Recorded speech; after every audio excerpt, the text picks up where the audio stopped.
all of the posts that you've gone through the month. Um, just a quick question, and I'm curious as to what you think the most influential post or ones or something that you came up with, either be it the kings and the queens or the tribes, any of those elements of the post that you were sharing with people. Which one of those to you spoke to things that we can still implement and are still relevant today? Good question. I think there's a couple of different ways to look at it.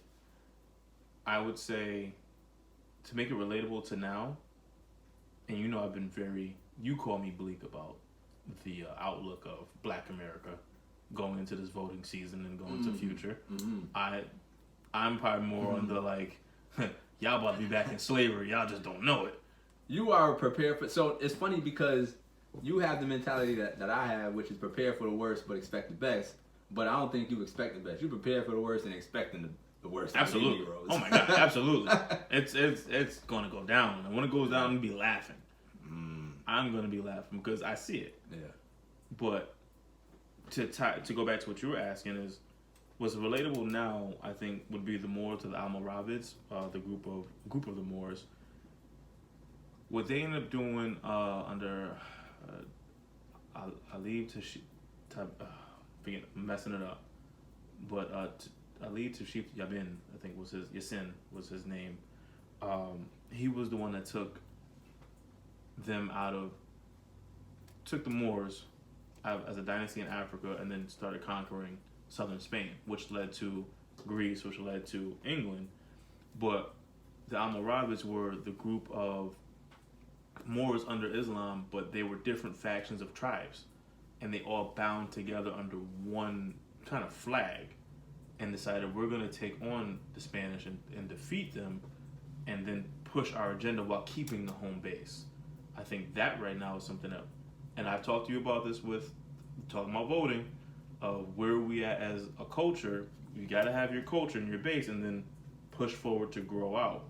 I think that to me is very relatable to right now because we're losing a lot of our identity and people don't either want to acknowledge who they are, where they are, and what's going on, and don't want to band together. Everybody's in their silos, but it's, yo, you're a black guy too. Like, whatever, no matter, at the end of the day, we're still us, and there's still people who don't want to see us succeed, that don't want to have us have an equal position. Want to keep it status quo. Correct. And you can't just sit there and go, well, I don't relate because I have a degree, or I don't relate because I live over here, or as you said to me, and what's happened in the last 4 years, we can't have that division. It has to be who's going to help defeat the things that are pushing back against us and that would suppress us. So I think that is one group that I think is relatable to right now. And the takeaway from that is building a collective. Building a collective to create power again. To create a strong power, you have to have the base. So having the base of we are this, and no matter how many different groups are in it, the main thing is we are one. And then let's push the agenda forward to conquer, to go forward. So that's my big one for them.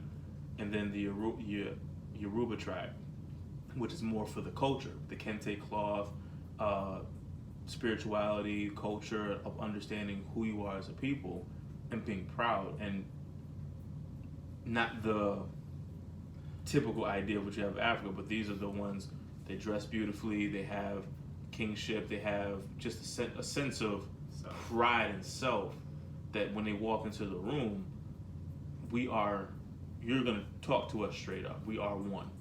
I think those two would be the two tribes that I think would be relatable to today.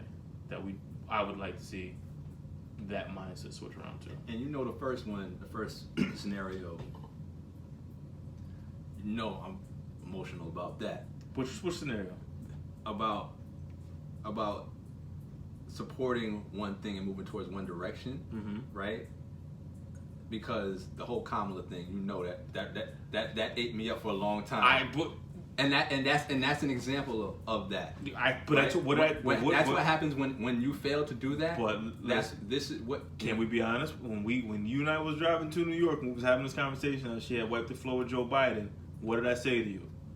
You told me you prepared. I mean, you told me we was gonna do her dirty. Yes, you did, and we did. Yep. And that was my point of we haven't been able to put together and understand. Okay. Kills me, but that's where we are right now, and that's what, and that still applies today. And you're going, the best shot that we probably had was right there, and for whatever discrepancies you may have, we gotta handle that under one house, indoors, right? And that was my thing, right? And I told you we weren't gonna do that indoors. They did it in the public stage, which weakened what we were trying to do, and that's so. And you lose leverage that way. And that was my point of when we had these political talks of like, yo, we're not even. Yeah, all right, go ahead. Let's see how this goes. And then we talked about the picture we saw that was of this week, with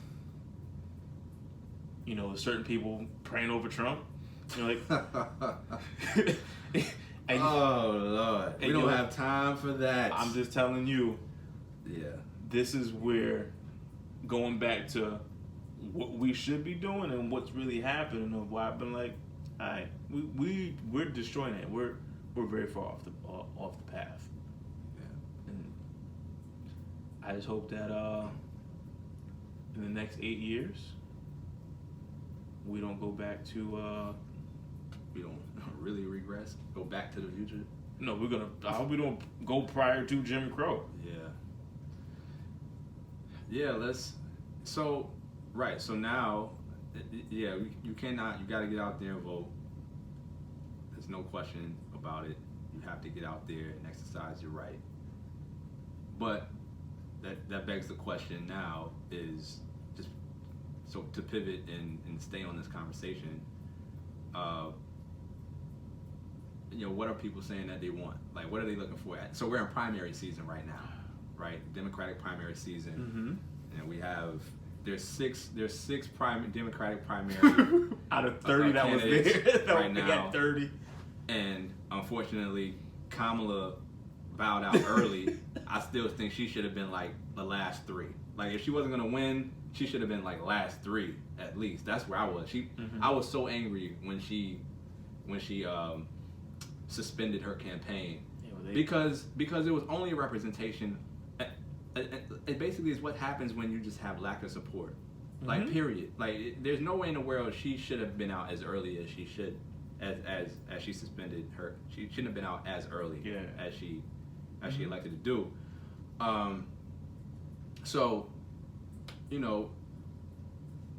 ear to the streets. What the people saying they want?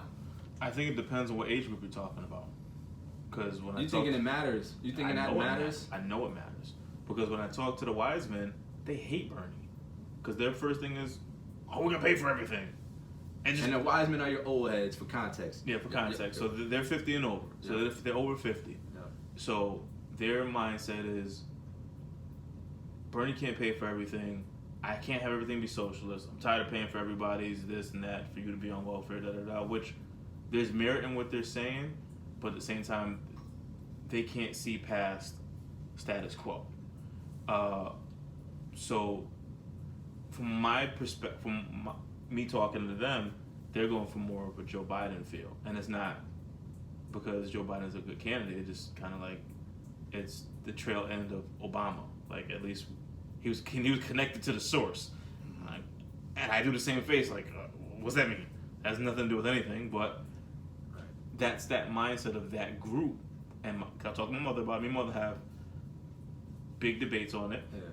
My mother kind of feels the same way. Like, well, if anybody had to vote for, I kind of relate for Biden. And I'm going, not to disrespect you, but you guys kind of have that, like, the white man is the right thing kind of mindset. When I talk to our age group and younger, they're more of Bernie supporters. A couple people going for Yang that kind of got it on the business side.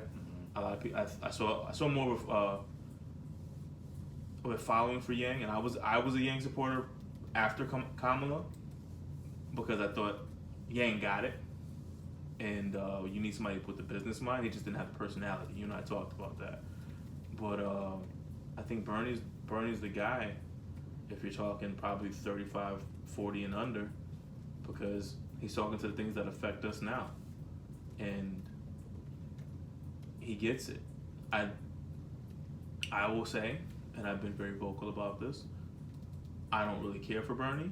And the only reason why I don't care for Bernie is what I don't like about Bernie is don't have Killer Mike, don't have black representation. Your senior campaign manager is a black woman. I forget her name. She's really, really prominent. Don't have black people representing you and helping you gain the black vote, because that was something that hurt you in the last primary against Hillary, because you didn't have enough black people inside your ecosystem. Mm-hmm.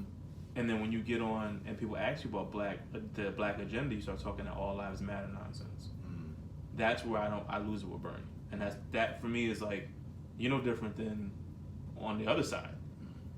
So that's a personal thing for me, but from what I've seen of him, when he has to address black issues, it becomes everybody, and it's like, all right, no, but you were asked about a specific issue that deals with a certain group of people, and you make it everybody has to be taken care of. And you and I've had that conversation where you do the black agenda, and it will bring everybody else up with it, but that's that. So I think what people are mattering right now is either getting Trump out of there, because he's just been toxic, just disgusting. You don't know where you're gonna plummet to in the next 4 years if he's there. And I told you, like I told the wise men back in 2015, he wins again, he's gonna be a third-term president. And we fought about that, and I know you had grievances with me about that, but now we can have a record for it. Yeah. Trump will be a third-term president if he gets in there for the second term, which is looking, but that's where we are. You gotta get out there. So let me ask you about Biden, because just to go back to that, and why people are supporting Biden. And so the wise men said that they support him because he was Obama's right-hand man. He was his running mate. He was the vice president. So, and this is the problem that I have, and this is the fundamental issue that I have with the ish that I heard about the reasons why people didn't mess with Kamala, right, was record. Correct. Right? So, do you think people are riding with Biden because he was the person that stood next to Obama, or do you think they're riding with Biden based off his record? Because, and that's to say that if Obama had selected, let's say Senator Kane from Virginia to be his running mate, the one that Hillary ran, right? Would folks say I'm riding with Tim Kaine? No. I think his name was because he rode with Obama. No, you don't. So okay, so you don't think it's because he was a placeholder? You think it's beyond his support of Obama, but you actually think it has something to do with his record or personality or I think it has nothing to do with any of that. I think it has to go. We have to have an honest conversation.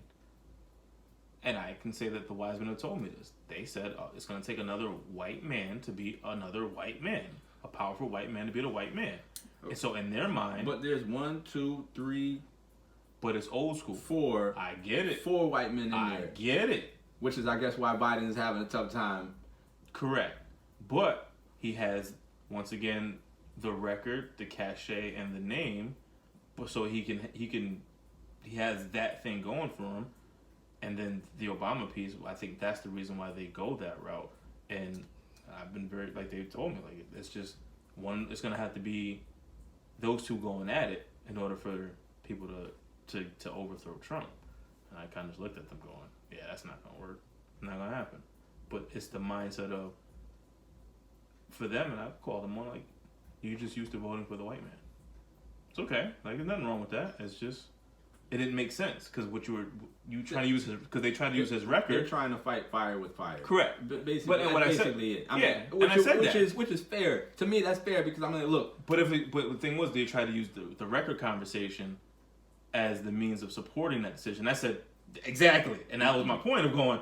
Just I ain't trying to hear that. That's my point. I'm like, if you want to do because that's what they tried to pull with Kamala. That's my point. I'm like. Ain't none of y'all looking at records. Y'all ain't counting votes. Y'all ain't tracking bills that pass in the Senate and House. And that was my point. So that's why I was like, just say that you rather fight fire with fire because you feel like that's the best chance for what people want to go. Since it was such a polar opposite push against Obama, to because you didn't want to go with the woman, that was another progressive move, and it went to Trump. They felt like in order to have that be restored and with the balance, Biden was the person to go with. And I'm like, just say that you're voting for that for that reason. Don't say record because his record ain't no better. But then there was another thing behind it of they just wasn't voting for black women. Like just the idea of having a black woman as the Democratic nominee primary was just not something that they were even going to get behind. And when you say they, who is they? But are they representative of most black men of over a certain age? Yes. My dad was a part of it too, like kind of like I ain't really. And then there were just people that just, like we had the conversation that just wasn't on the train.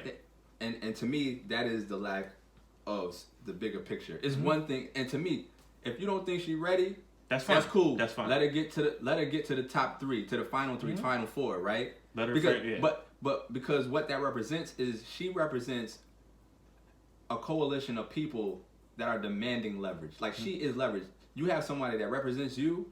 You need to be behind that because that shows to the rest of the world that she or someone that looks like her has power because they have the confidence of the people. Support, yeah.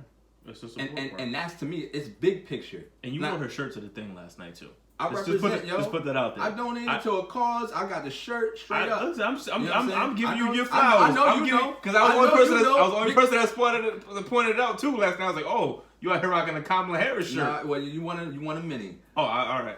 But in the moment I was there because I got the link. But no, you want a mini. But again, like people were like, some people were like, who is that? I knew. And some people were like, yo, that looks like somebody I know. Like, I said right at the bat, that's Kamala. But you know what that tells me right away is that people weren't even checked in as early as I was. I know. Right? We were talking about that earlier. Right, early, which means that she had opportunity if she stayed into the game. She had an opportunity.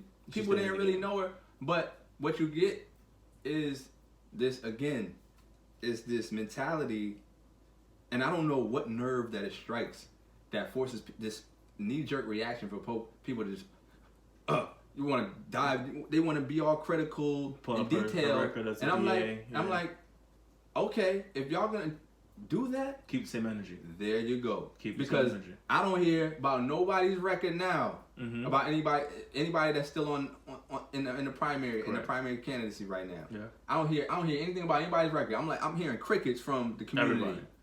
I'm like, do y'all know what their record is? Because y'all sure knew what hers was, and the conviction rates and everything. And what I need to see is what is their black agenda?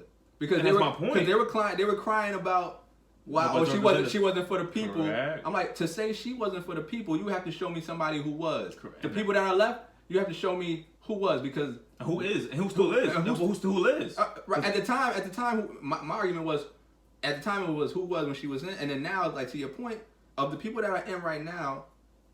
What about their history and their track record says that they represent your interests?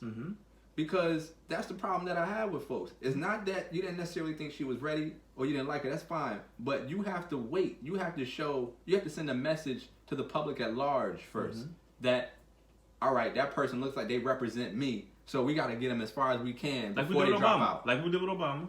Because Obama got that. No. Oh, yeah. No. Negroes was critical of Obama in South Carolina. I didn't see that. I didn't see that. Trust me. I didn't see that. No Negro. Because this is, just like you said, Obama had to win in Iowa before Negroes started scratching their head. I was on before that. I guess maybe because I was tapped into him early then. Because maybe I was tapped in early. Maybe. And I was like, oh, he's on. Because to that thing, it's like white has to fight white. And the black dude, and we try to think for the rest of the nation, Because we're thinking not necessarily for ourselves. We're trying to think, because when they talk about electability, they say, we're looking at like, well, who are the white people going to vote for? Yeah. Because that's what we got to get behind. And so that's why the Iowa thing was, oh, he won in Iowa? Yeah. And then South Carolina was like, yeah, what happened? well, if the white people willing to vote for him, I will vote for him. That's it. But I was even before he won Iowa, I was already like, oh, he got something here. But I was, but it wasn't a groundswell around Barack. We did not circle the wagons around him early on. Maybe from the people that I was tapped in with on having these, because once again, depending on who you're having these conversations with, there were people already tapped in on Obama. And the greater conversation, which would be what you're talking about now, I wasn't in those conversations then to be like, what's the room doing? I was tapped into the people that were tapped in, listening like, yeah, like, okay, who's gonna make it out of this? Because he's got to go against Hillary, like, and she's already getting pushed to that point. He's got a uphill battle against a legacy. Yeah. So that was that. But I think to your point, who's holding who accountable at this point? Because Kamala, you killed her before she even had the opportunity to. And now she's at the top of everybody's VP list. Which is going to be fascinating for me to watch, because that doesn't do anything for me. I don't think. I don't like that. I don't know but it's clear because she was the sharpest piece. Like, if you looked at just delivery, presence, the total package, she had it. She had it. But remember, I told somebody ahead of time when she won the Senate, I said, oh, she's coming. When she first won the Senate, I said, oh, she's going to be coming. I said, her and Eric Holder. Eric Holder is too, he a little too much for people. Well, that's what I'm saying. But I thought, when I first thought, when everybody started dropping their names, I was expecting Eric Holder and her to go in. I knew she was going in because I remember having that conversation. I said, yo, Kamala Harris and Eric Holder were going to be in there. And I said, Eric Holder had already been in Obama's administration, so he has that, like that, the blessing. Yeah, he got the blessing. Mm-hmm. I said, then you have Kamala Harris, who's the black woman, and I said she has a really strong record, especially with what she did in the Senate, and her record when she got in, especially how she got in being the DA. She showed out, and then I said you're gonna have Biden, which is gonna be the legacy of I was the guy next to the guy. So that was gonna be interesting how that shook up. I didn't see this though. Yeah. But me being honest with you right now, I just hope they don't screw over Bernie.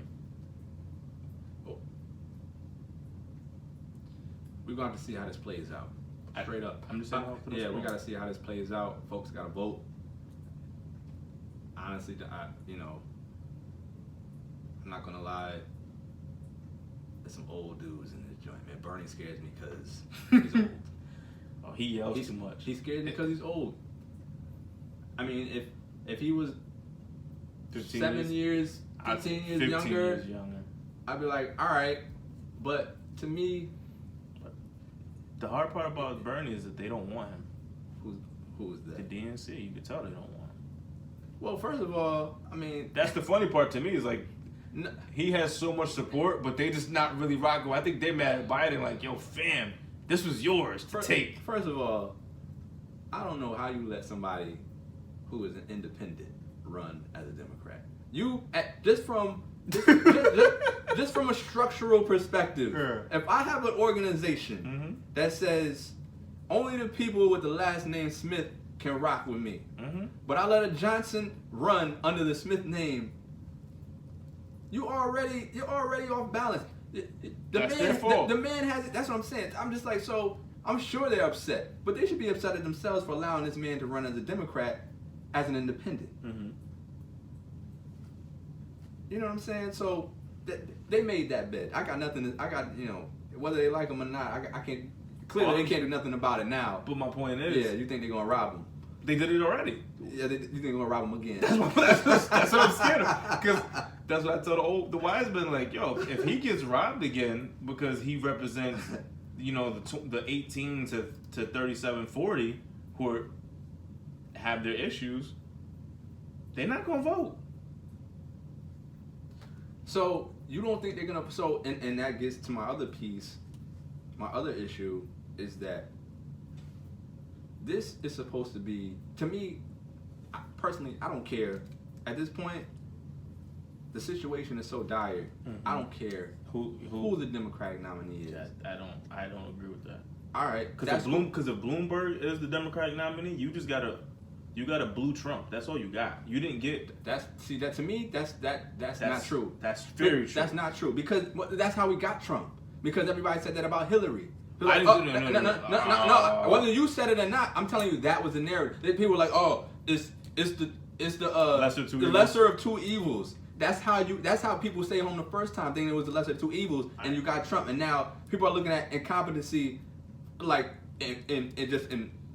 on the big screen. You're seeing incompetence on the big screen. I'm not looking at Bloomberg's incompetency. I'm looking at the same policies we have. I'm not saying he's in. At a certain point in time, but you're worried about the security of this country because it goes beyond the domestic stuff. Me too. And you're looking at somebody who you really, because it's not as if we were getting too much from any president anyway, but at least you had security of country.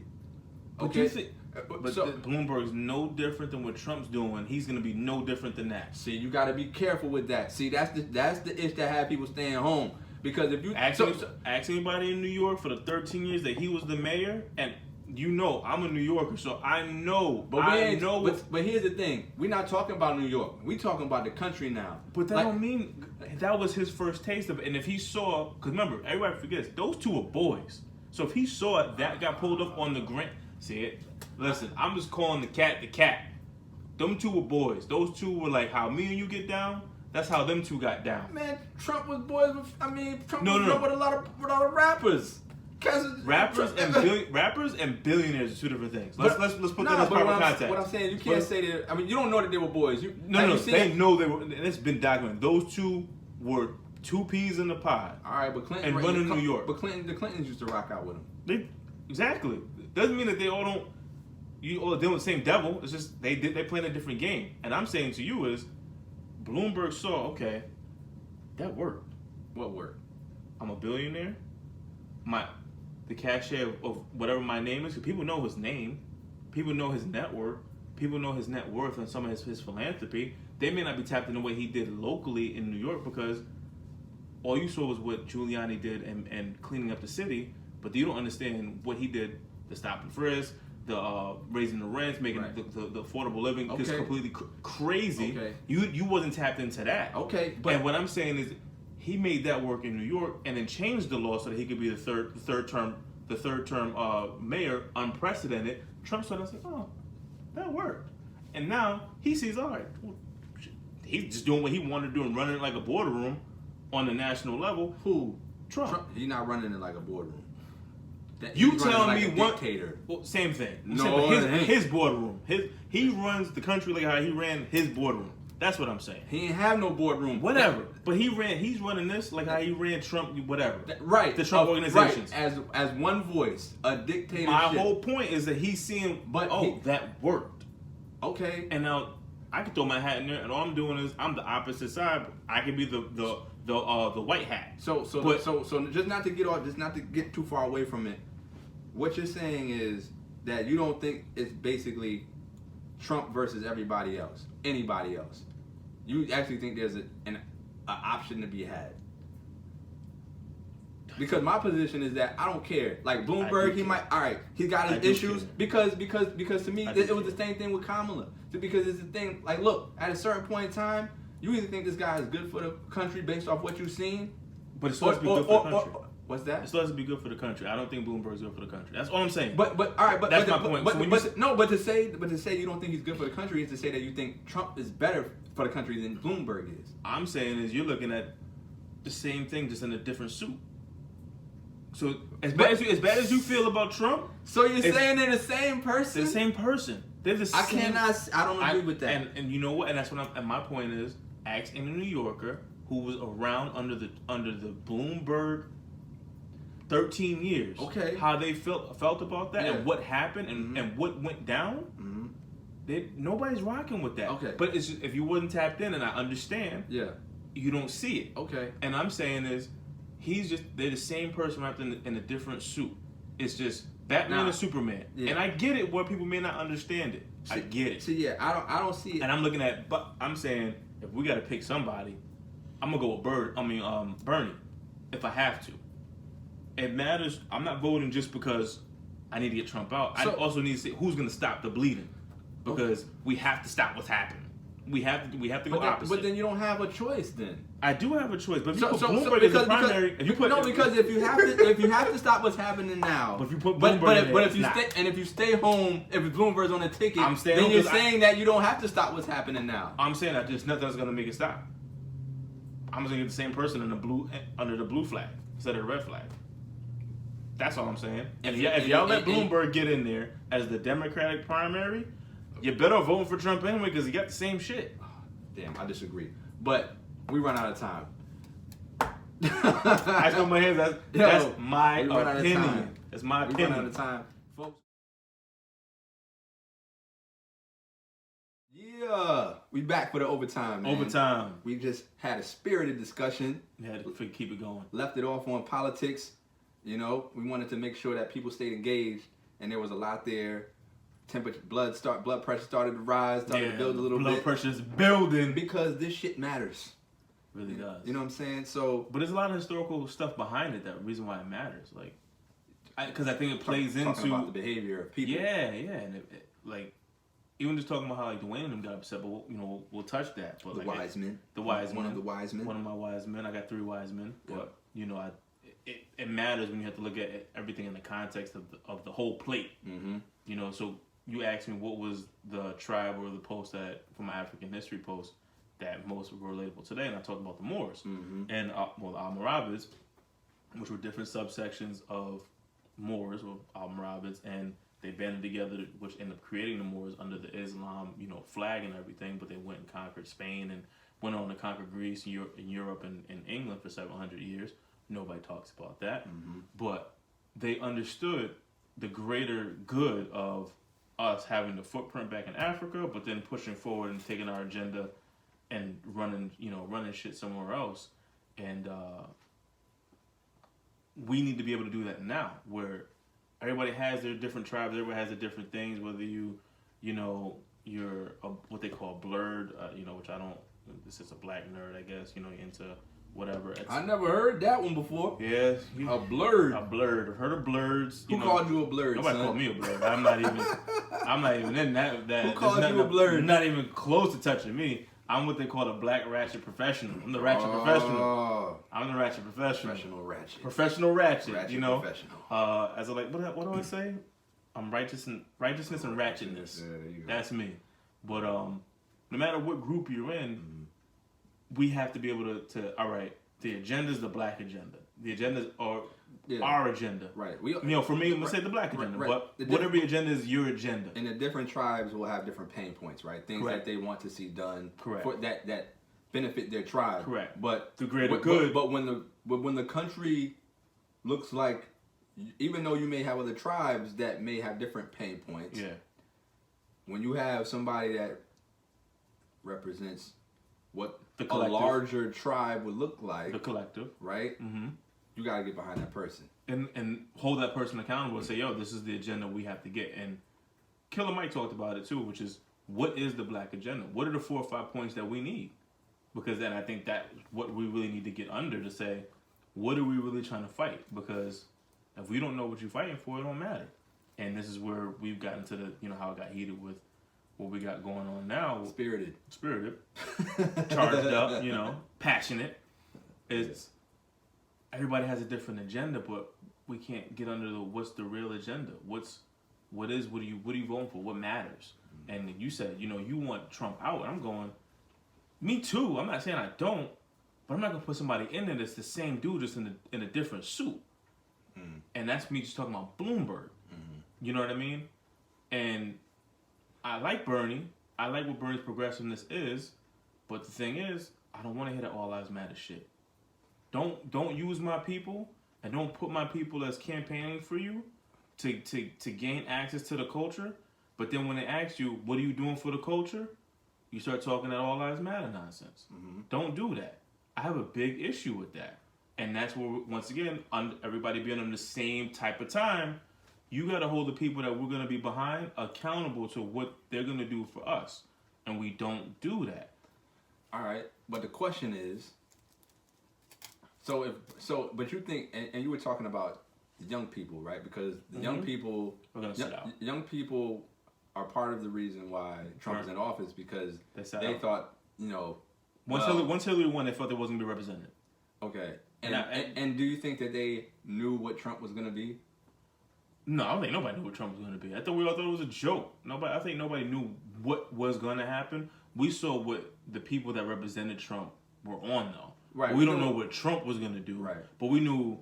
So, do you think what they've seen now is enough to stop it? Is enough to where if there's a Bloomberg or a Bernie that are very polarizing figures, somebody who isn't moderate Biden, who isn't, pandering, who was Warren. Well, yeah.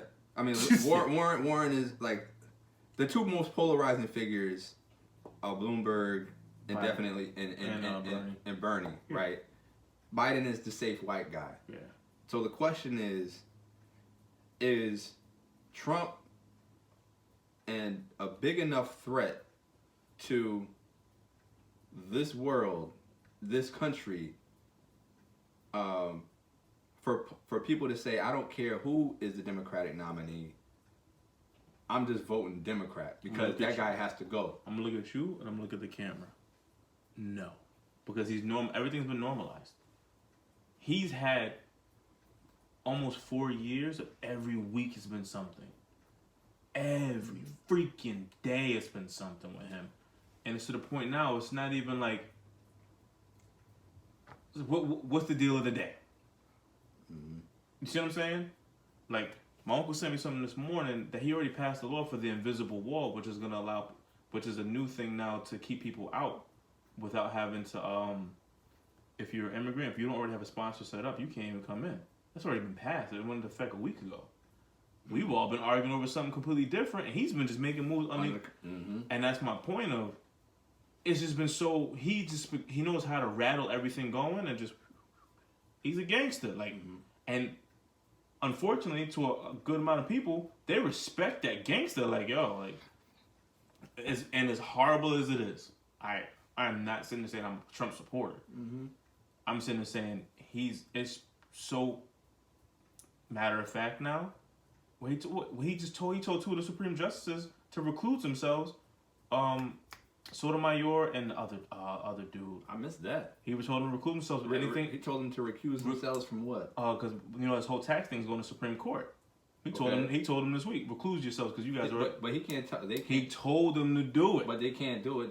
My point is, you have a president that's telling Supreme Court justices, recuse yourself. Did they I don't know if they're going to do it. Did they respond? I'd have to go check it. I have to go check it. I gotta look into this. But my point is, and that's my point. Right, because there's so much stuff going on. That's my point. He's doing so much stuff. That's my point. He's knocking over tables over here, and then letting his boys in through the back door. You know what I'm saying? Like, get the gun in the back. And nobody's talking about the people he's pardoned. Look at the people he's pardoned in the last couple months. Yeah, that was big. That's my point. Like, he's got so much going on. But it's all normalized where you can't keep up with what he's got going on to the point where... But even the things that you do know about, to me, people are just... they're at least expressing outrage. But my point is, we saw the same thing with the girls, like, with the women voters. It was so disgusting. I blame the women too. But it was so disgusting of the grab my what and the sexist nonsense and all that, and they went out and voted for him. So or stayed home. But my point is that's my issue. Like, we can't act like he hasn't normalized everything. So to sit there and say that somebody else on the other side is gonna be able to, I don't know if he's normalized it. His behavior. I said his behavior's been normalized. No, people realize they can't do anything about it. And that's because nobody else is going to be able. Because to me, normalizing it means that somebody else is going to be able to come in and they're going to be able to get away with it. Which is Bloomberg to me. And I don't think that's going to happen. Bloomberg to me. That's just to me. But all right. But he's not going to be able to get away with this stuff. I don't think that it's not true because both parties have been so weakened based off what just Trump has done in the last 4 to 5 years that the DNC doesn't have much of Who's been weakened? Both parties. I don't think so.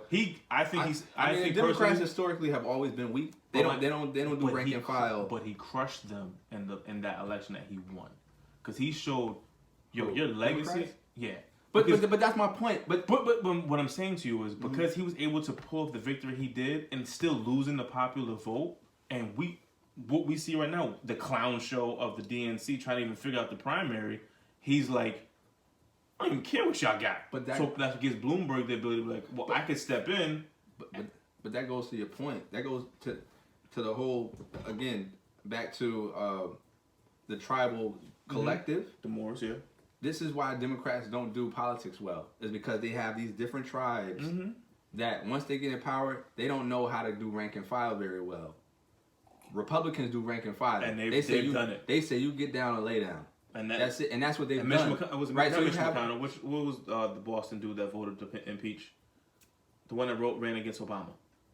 Mitt Romney. And that's why he committed career suicide voting the impeachment. Well, he didn't. Well, not career suicide. He just can't. They just won't let him in the conservative action, the conservative conferences right now. My point is he's on the outside because he broke rank and file. That's my point. That's cool. I mean, I'm saying that goes to your point of rank and file. Yeah, right. They didn't made him outcast. They made him outcast. Yeah, but you have to have that. And what Trump did was get the Republicans to have rank and file. Like, yo, they didn't want him, but they had nobody that was under their camp. Kind of like what Bernie did was, I'm an independent, but I'm gonna run under the Democrat. Like you were talking about that pissed you off. I didn't say pissed you off, but you say, yo, if I'm a Smith, I'm not letting Johnson run under the Smith name. That's what Trump did with the Republican Party, and it worked. And now y'all have to, because y'all rank and file, y'all have to rock with me. And it's been working. Now Bloomberg's going, where we got something. Because now the billions is But see, Bloomberg won't have Democrats like Trump has the Republicans. Oh no, I don't think he will. But that's what allows Trump to get away with this stuff. I agree, but I think the point is of this the normalization of the behavior. If he's of the same cloth, maybe not as, kiss my ass about it, but still doing it. Because he did it in New York, but it wasn't so in your face and like, yo, I'm ignorant, I don't even care. I don't even know my facts. So what? What are you going to do about it? Bloomberg's a little bit more polished, where it's sneaky. It's like, I'm not going to tell you I'm not paying you, but you're just not going to get your check. All right, but to me, but even that, so let's say that's the case, right? That's status quo. That matters, though, because if you already have 4 years of somebody tearing things apart, and the next person comes in and tears it down more to build the Billionaires Boys Club, it doesn't help anybody for the country. It doesn't matter. That's the point I'm saying. One person's just destructive about it. Like, yo, I don't care. I'm kicking over chairs. I'm breaking dishes. I'm kicking the front door down, and I'm telling you, you ain't gonna do nothing about it. Yeah, the other person's more subtle about it and come sit down at your table and eat all your food and be looking at you like, yo, I don't know where the food went. Like, yo, it's crazy. Yeah, that's always a cool social question that I ask is, which person is more dangerous, the silent racist or the overt racist? One is more dangerous than silent racist. I'd rather have the person telling you, I hate niggas. Yeah. I'd rather somebody tell you, I hate niggas. Right. Fuck black people. That's what I agree too. And I'm like, cool, because I know where you stand. I know where you stand. I know, and that's the thing. The silent one, that's the one I hate. Man, they will smile in your face, and then they plotting against you. You don't know what's going on. Correct. I'd rather do with somebody like, let your F you be F you, and I know where we stand, and I know how to handle you, and we can either choose to deal with each other, or we choose not to deal with each other. But it's the one who acts like, yo, you're my brother, kind of, and this is funny that we say that. Rihanna had did that thing about at the NAACP Image Awards. You saw that? Mm-mm. So she won her award, and she was telling, the way her speech went was like, you have people from other cultures who, want to break bread with you, do business with you, and all that stuff. Mm-hmm. But tell them to pull up when there's black issues. And I've been, that I've always been. She said this. She said That's that. What she said. Okay. And I've been on that for the longest time of like, yo, you kick with other cultures, which is where I stand on the Kamala piece. Like, y'all talking about this ish with Kamala and her record, where y'all let on everybody else's record. And that's my point. Like, and the other thing is, y'all let everybody into the culture, but when it's time to get out on that black stuff and things start happening, your Eric Garners, your Sandra Bland's, your Tamir Rice's, your Trayvon Martin's, all these things happen. Alton Sterling, everybody gets quiet. All your non-black friends get quiet. Y'all wearing that bullshit for St. Patty's Day. All them black people wearing that green bullshit, but your friends were quiet. Your friends quiet during Black History Month. But then in 2 weeks, y'all niggas will be out there wearing that green shit. But see what I'm saying? Like, pull up.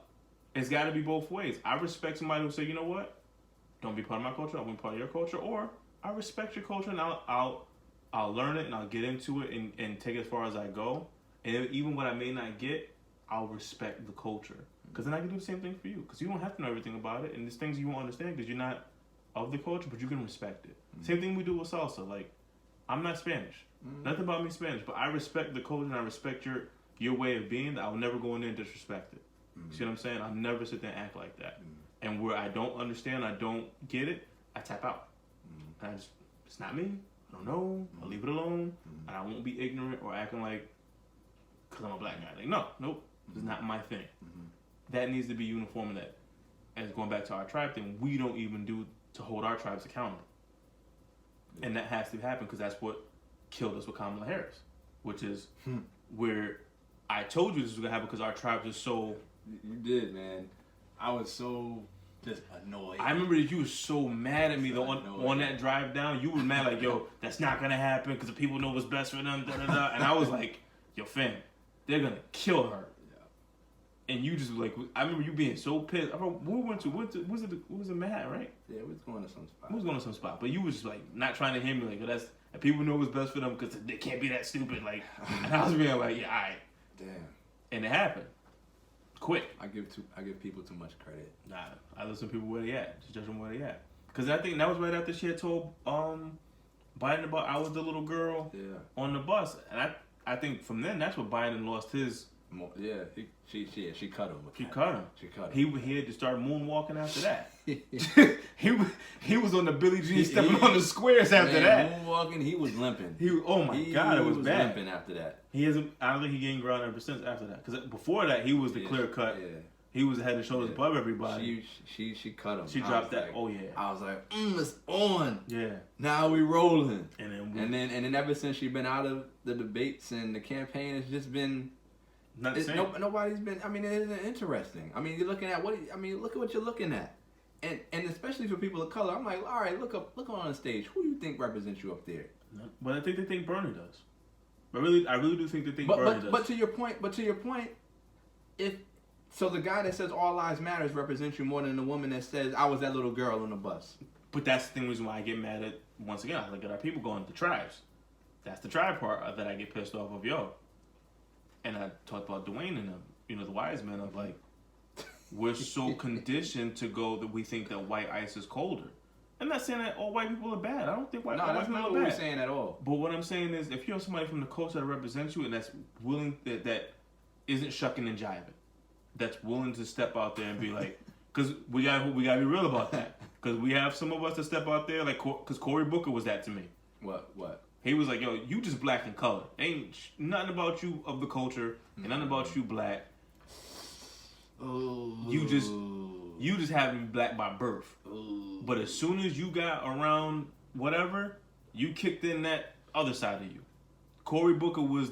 That's why I was like, I don't even know why they're giving him any airtime, because you knew what he was about. Yeah. Cory Booker. So my perspective on Cory Booker is similar. My perspective with Cory Booker is I always looked at him as too apologetic and too conciliatory.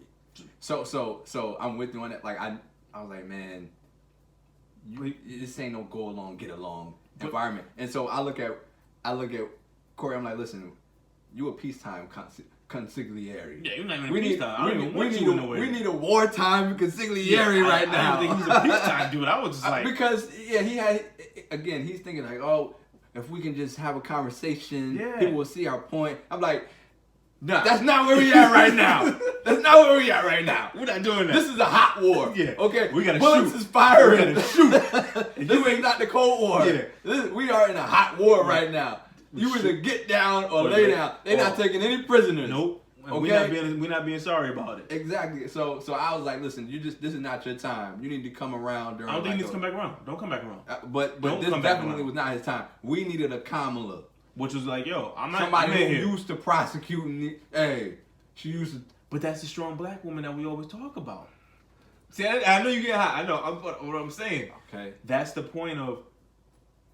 when we start kicking in, that's when I think the thing of kicking in of what we had off the conversation off air of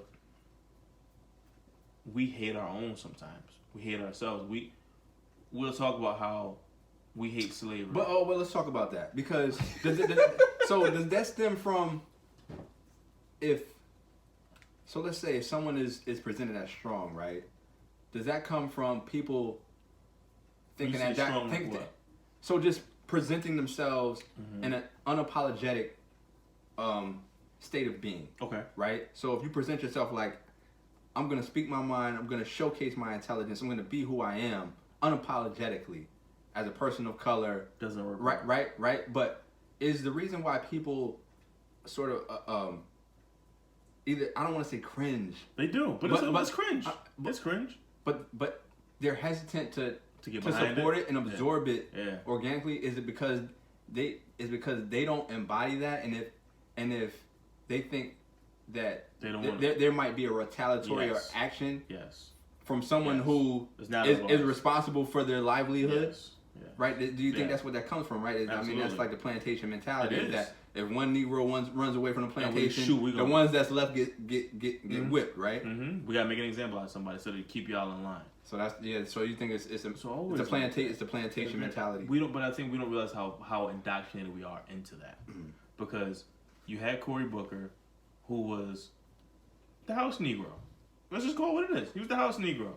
Get along, go along, don't upset massa. Kamala Harris is out here like, yo, I'm Harriet Tubman. Y'all want to get the freedom? I got these trails. I got y'all. Now, I told you this, where I think that it just didn't present well. She was married to a white man, so that kind of made it hard. That just makes it hard because it's in the mindset of certain people, and I agree with it to a certain extent. Can't talk black and sleep white, to a certain extent. So, okay, keep going. So, I think that hurt her because how could you be completely on the black agenda and you sleep with a white person who just by life has a different set of experience. Now mind you, I don't think it's all the way true. I don't care who you love is who you love, and then who you marry is who you marry. Yeah. It's just it's sometimes harder when you're sitting there saying you have a different stance. You see what I'm saying? Like we gotta get boxing, and it's going back to I'm the girl on the bus. Well, now you're not the girl on the bus, and you live in a neighborhood where you're seen as accepted, and people couldn't get behind that Kamala. And I told you they were going to do that, and they killed her for it. They killed her for the white husband thing, which I thought was crazy. I didn't know that. Oh yeah, between that and her prosecutorial background, the record that I know stings you the most, I knew that they were going to kill her for that, and it wasn't the best. But I think when it's like you said, there's two. If there's a man or a female that are of color and they're strong, they're unapologetic, they're about the black agenda, and they're about moving, the conversation forward. We have a hard time supporting that, and I think, like if you look at Obama wasn't so. He was polished. He was Jackie Robinson to me. I'm not pushing the black agenda, but I'm not also shying away from being black. He was Jackie Robinson. He was acceptable in any room he walked into. But he couldn't be Kamala. He couldn't be passive like Cory Booker. See what I'm saying? Yeah. And I think that's the trick. That's the hard part. But that's what that is the problem, right? The problem is the weight of having to be extraordinary. Everything. Yes. I'm right? with you. We had to have this person who Jackie Robinson. Folks could not have imagined, but you know what it is when you see it. Mm-hmm. You know what it is. I don't know what I'm looking for, but I know what it looks like when I see it. and that's what we're all dealing with, right? Mm-hmm. We're having to be so versatile, and we're up against up against the watermark of just extraordinary. Like the watermark is extraordinary, and he was like unbelievable. I mean, come on, unbelievable. And so that's part of the challenge now in the primary is that you're looking at people like none of you guys are inspiring, Can't hold court. Like it's always there's something. Like it's either you look too old, you're walking around with a humpback, you got white hair, or you don't have in Bloomberg you don't have any personality, and you got this record and you just like look like a prune raisin in the sun, or you got like Klobuchar, who's to me she's just not it. I'm not connected to and I don't care about everybody. I care about what she cares about her agenda. Right. So it's hard. So the bars exactly. But it doesn't even matter. It doesn't even matter. Doesn't even matter. Her agenda is her agenda. Yeah. Like her agenda is basically becoming the first female president. Yeah. That's honestly that's her agenda. Yeah. Like she's there. She's utilizing her privilege. Yeah, she's there. She's exercising it. She's there. You know, so that's where we are. But it's going back to the tribe thing. I think how do you galvanize the troops at this point? Because you started to ask me if say they screw Bernie and they don't make him the independent running as a Democratic nominee. Go ahead, continue. Hey, we're here though, right? But now we're here. We're here. So if he doesn't make the primary and y'all screw him and super delegate him like I did last time. You mean if he yeah. So okay. What happened? And y'all put Warren or but they don't have a rule though. The thing is like so. I'm just saying, but the problem is the structural issue. But even that, I don't even care about it. Let's just get past that. All right. No. But that's part of the problem. Wait. That's part of the problem. Wait.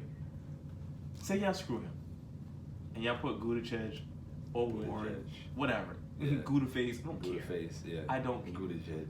Yep. Cheese. All of that. Go ahead. If y'all have Bloomberg, Warren, or him, because I think that's how the ranking is right now, right? Because Biden is somewhere underneath all of that. It's the ranking right now is Bernie. I thought it was. And then the split between Buttigieg and Warren. It really is everybody else. It's Bernie, and then like Biden is gonna win South Carolina. Let's say Saturday. But he's like fourth on the list though, like overall. But the South Carolina primary, I feel like it was today. It is today.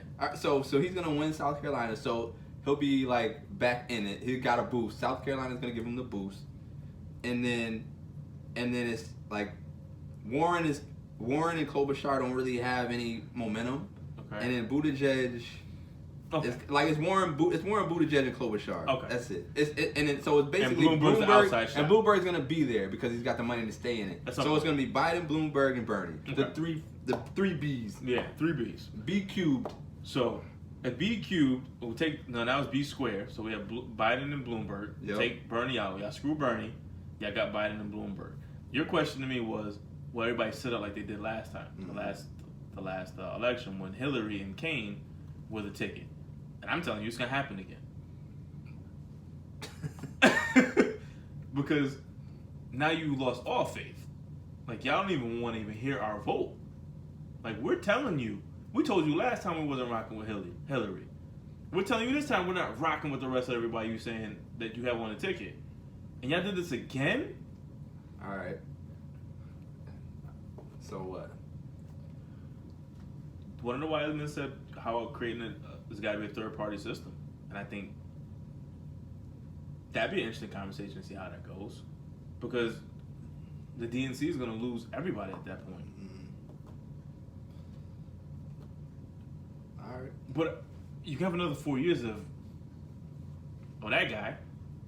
I'm like at 90%. You're gonna have a 4 years of. To me, I'm either way. To me, whether they steal it from him, because I'm like, if he wins.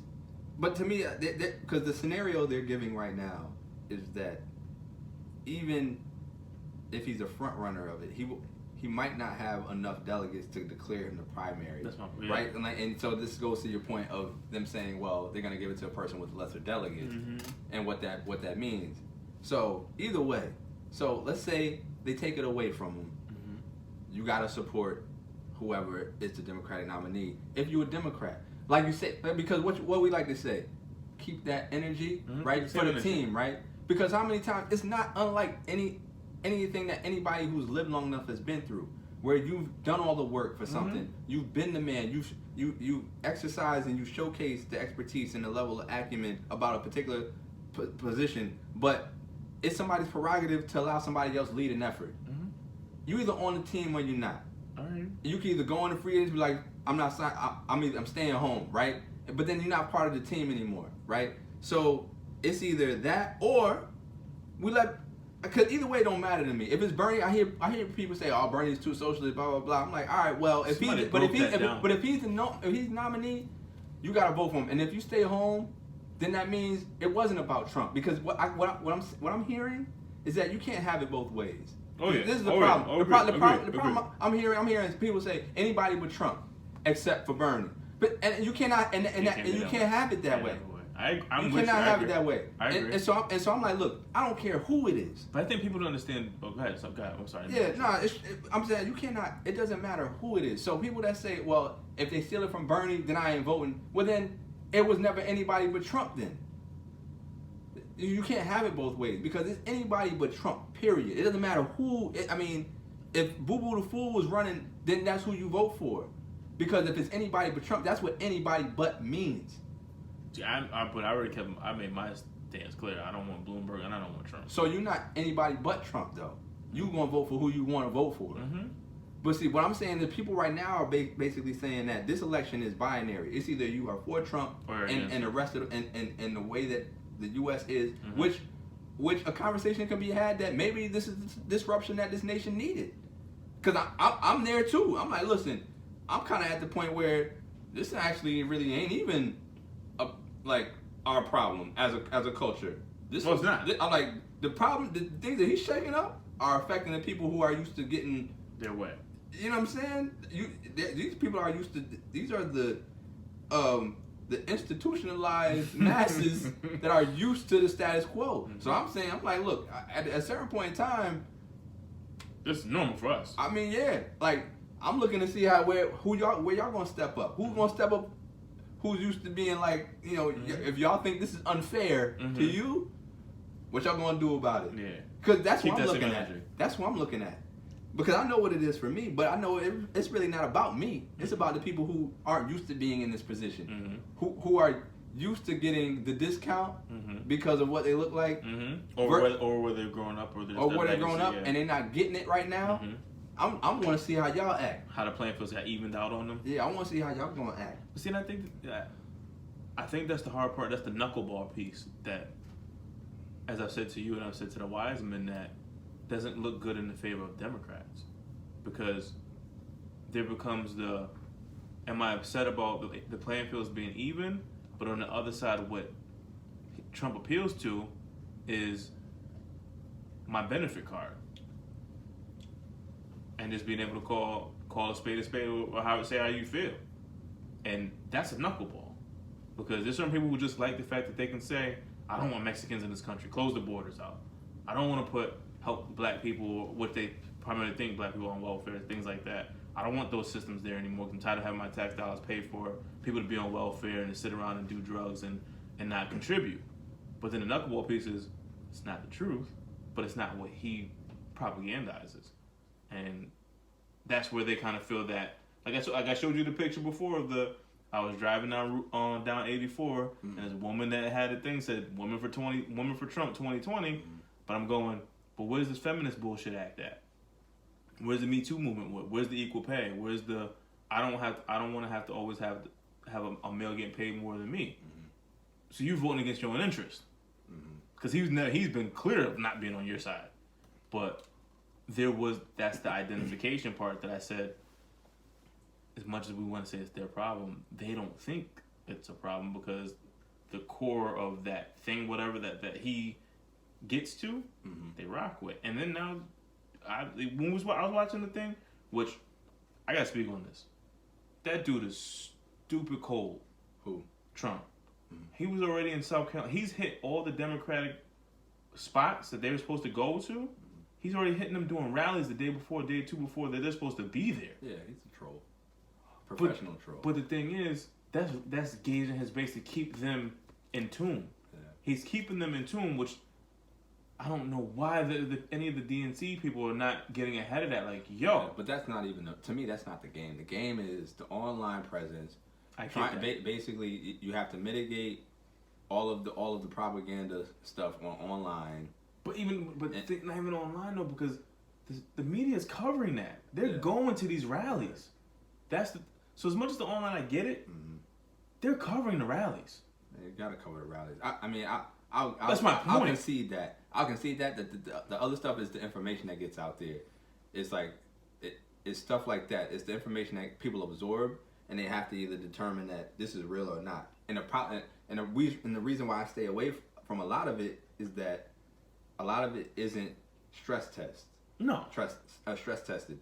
and so it's, especially in today's world, it's about getting the thing out there first and not worried about getting it right. And then you have to have enough intel and intellect to look at something and be like, this doesn't make sense. Mm-hmm. Let me look for another source to make sure that right. And people aren't doing that, and people don't have the time to do it really. So information is key. It's never been more important about where you get your information, how you absorb it, and if you have the ability to critically think for yourself. Does this make sense? Let me look more into this. But that's not the majority of the nation. No. I know that. And that's the key is how do you engage with enough of those people who don't have the time or the resources or aren't cognitive to do this. They don't have the cognitive ability to do that. How do you tap into that? I don't know, and I think that's why I've been so bleak about the ability for somebody to out straight up, because 40% of the people aren't drinking Coronas anymore because of the coronavirus. You know what I'm saying? See, 40% of the drinkers in America. You know, like I look at it and go, I don't think we're gonna be good here. And then now, when I was watching him in South Carolina, blacks for Trump, Latinos for Trump. You sitting there going, right? Like dog, this guy came from a build a wall rally. You know what I'm saying? Y'all sitting in a build a wall rally. And he's saying, like, yo, we gotta close our borders up. Now we can just say Chinese people because they bring this coronavirus in. It's like, yo, fam. Yeah. Like, how y'all missing this? Like, y'all missing the forest from the trees. Yeah. So, like, that's to me where I'm sitting there going, let's just call a spade. And that's where I've been when we had the conversation last time of, okay, let's rebuild the tribes, let's do the group economics, and let's treat like other cultures do when how they choose to participate in the voting system or they choose to opt out, and you start to respect their gangster as a collective, as a community. Because you and I had this conversation. There's a book that's built around it that I've been reading of, yo, you don't have your fair share at the table. There's two things that this country respects: money and violence. And if you can be able to build a thing around it, and especially with the culture getting on the same page, the Moors, we can have a better seat at the table. Or to say, you know, we don't want to be part of the table. We're going to do our own thing. Yeah. And that's what I was explaining to Dwayne, because I remember you and I had the conversation. Like, yeah, if I don't vote, like, I vote for that. I vote for doing that. Or I vote for just being part of the midterms for all the state things. You know, because those are more local, and those be able to put more pressure on what happens on 1600 Pennsylvania Avenue. Mm-hmm. You know, I think that's kind of if I sit out, that would be the reason why I sit out. I'd rather have more power and the ability to elect somebody local and say, listen, you need to be, when you're in there, you need to be on point. And that proximity is actually, you get their ear a lot easier. That's what I'm saying. Locally. So that's the way that it's supposed to work, man. So, yeah. But that's probably those are the worst covered campaigns. Yeah. The midterms are horrible to keep up with, because you don't know anything until like a month or two before. Yeah, they don't have the money for that. You know, but the thing is, even now with the money, the information is so easy to put up online now that it shouldn't be that hard to dig for it. You see what I'm saying? So I'm big on moving to that, because if this is gonna go the way I think it's gonna go, then you got to be able to get the House and the Senate under control, and you have a gotta get the Senate. So what I'm saying, but either way, just in general, I'm talking about. Yeah, like this. You have to have the representatives that you need going into these. And here's the other thing. So let me just, and this is part of why my position is anything but Trump. Including Bloomberg. You're good with Bloomberg. Yes. I mean, here's why. Okay. Because the Supreme Court right now is leaning conservative. Well, Forget everything else. It seems to be two or three more people that are going to retire within the next 4 years too. That's why this election matters. Mm-hmm. So I can deal with your Bloomberg, fine, but Supreme Court justices, those are lifetime appointments. Correct. That's a generation Or two. Because I think the next of policies that affect our lives. So you put them in their 40s now, right? Who? The last Exactly. They're in their 40s. Well, they're in their 40s. Like Kavanaugh and the other dude, they're in their 40s. Yeah. Okay? And Ruth Bader Ginsburg, she's like holding hanging on to by a strap. Okay? Oh She's my had God. everything. And so we... Salute to her for still pushing through, but jeez. Right. So that's why this election matters to me. That's why that's why it's anybody but Trump because the president nominates the Supreme Court justices, and it's based off what their agenda is. Period. And it's already leaning conservative. Not leaning, it's already there. No. I mean, like straight up, like they have a conservative number. What is? I think it's like 5-4. I thought it was 5-3. No, it's 5-4 right now. But it will be like 6-3, 6-2 or like something. 6-3. It will be like 6-3. No, because what you call it? Because what's the black dude that's on it? He's like a moderate. He's in. No, he's a conservative. The black dude? Yes. Look at his name. That was yes. Okay. I know. You talking about Clarence Thomas? Yes. Yeah, he's a conservative. I thought it was moderate. No. No. Okay, that's because that's the reason why, and this is why. See, because people are swallowing. This is why the whole thing with Kamala eats me too, because Biden was part of that confirmation process with Clarence Thomas, and when I forget the woman that came, her name They did the movie. Hill. They did the movie. Like something, Anita Hill. I think Anita Hill, right? Anita Anita Hill. When Anita Hill testified before Congress about all of this other stuff, and they shut her down. And then Biden was the main one that was talking about that, like, I ain't really feeling it. And so that's why, to me, I kind of chuckle about why these black folks are so like blindly behind this man. And so you have a Supreme Court justice that got through on Biden's account, Biden's count, because Biden, this was a time when both sides where people were working across the aisle. Yeah. Okay. And so I'm looking at it from a perspective of y'all not talking about the Supreme Court.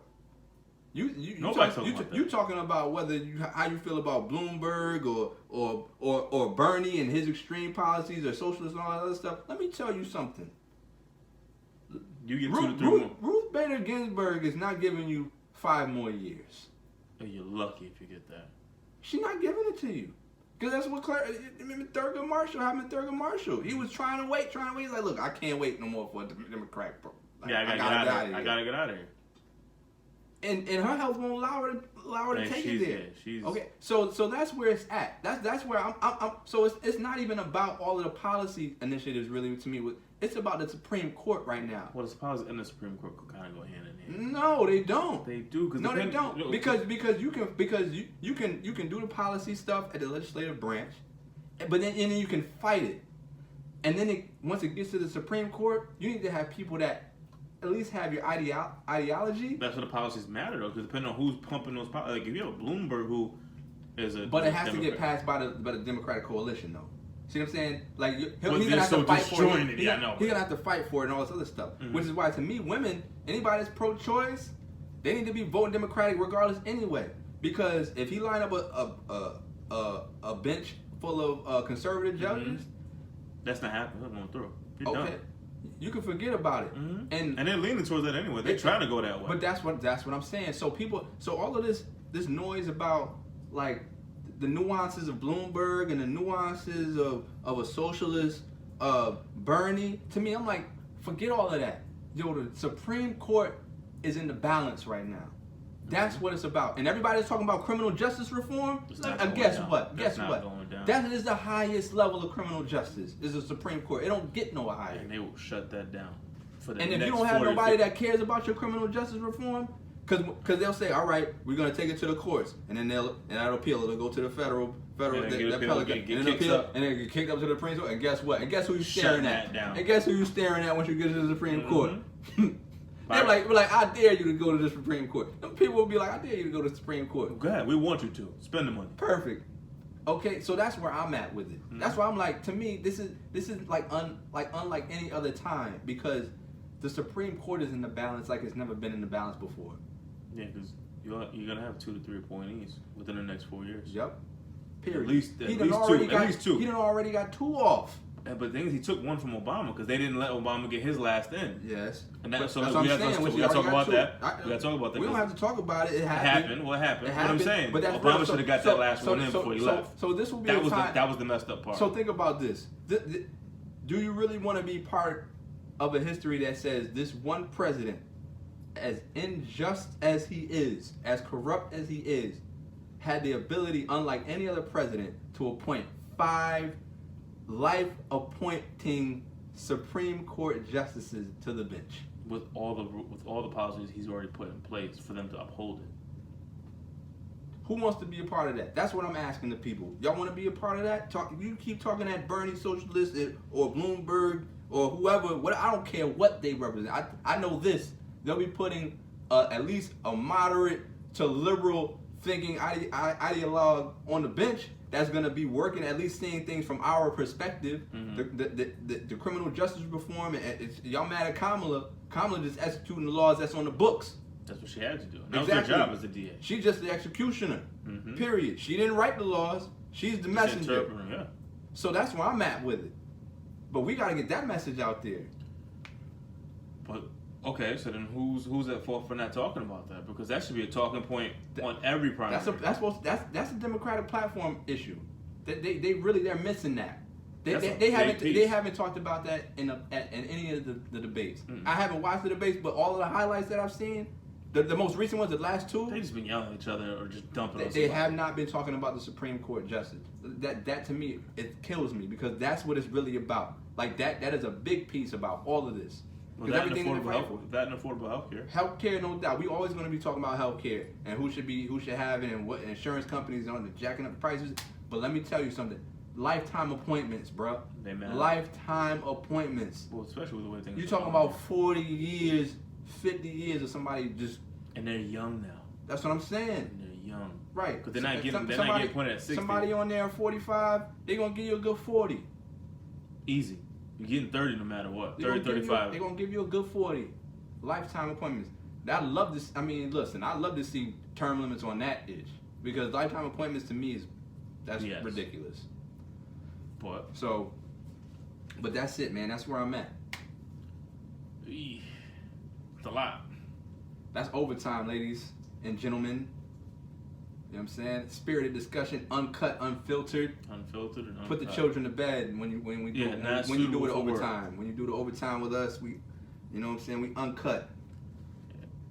Yeah, let's sound off. Let me hear what you guys think about that, because that's a lot. And there's a lot to be said that's gonna happen in the next couple months. So we could screw this up, and y'all be, people gonna be upset for the next 40, 50 years. It'd be your kids' lifetime, your great kids. That's why I said some of y'all niggas better go back to Jim Crow, because it may go back that way. I'm just saying, just parting words. Focus. Think about that Supreme Court. Forget everything else. Think about the Supreme Court, because that's what the Republicans have done. Straight up, they like, listen, we worried about these courts, and we will support anybody. How many judges has he put through support? Because not even the Supreme Court. He's got a lot of judges. The federal judges. Exactly. He's got a lot of federal judges too. So anybody that's screaming criminal justice reform, and you behind Bernie on the industrial military complex and all of that, he likes to scream that. Let me tell you something. Of course, you need to be worried about what's happening at home before you worried about a military industrial complex overseas. Yeah. So that's all. I'm gonna leave. I'm gonna leave on that point. I forgot about the court. I think about how many judges he's appointed. Yeah. And that's not even including touching. That's not even touching Supreme Court. Yeah, exactly. Because I read the number and I was like, oh my god, that snuck like nobody's talking about that part. So yeah, Mm-hmm. if you want to keep progressing forward, if you know that's LGBTQ, Courts. that's reform, Courts. criminal reform, that's pro-life, Courts. that's or it wasn't pro-choice. What's the other big hotbed issue that's running through the courts right now too? All of it, man. Anything, man. Anything that speaks to equality. Supreme Court. Period. Oh, Byron Allen. That's what I was talking about. Byron Allen. Because he's another one he's fighting his On basically, yeah. So that's Supreme Court issue. Right, yeah. It's already being kicked up that way, and that's about it. representation. Mm-hmm. So cool. These are things that you got to think of besides the. Yeah. Forget all that stuff you're seeing on TV. That's why this election is bigger than just the stuff that they're talking about. You got to dig deeper. Supreme Court for me. It's anybody but Trump. I'm on that. Take us out, man. You're on 2 with Dre and E. Overtime. Overtime. Peace.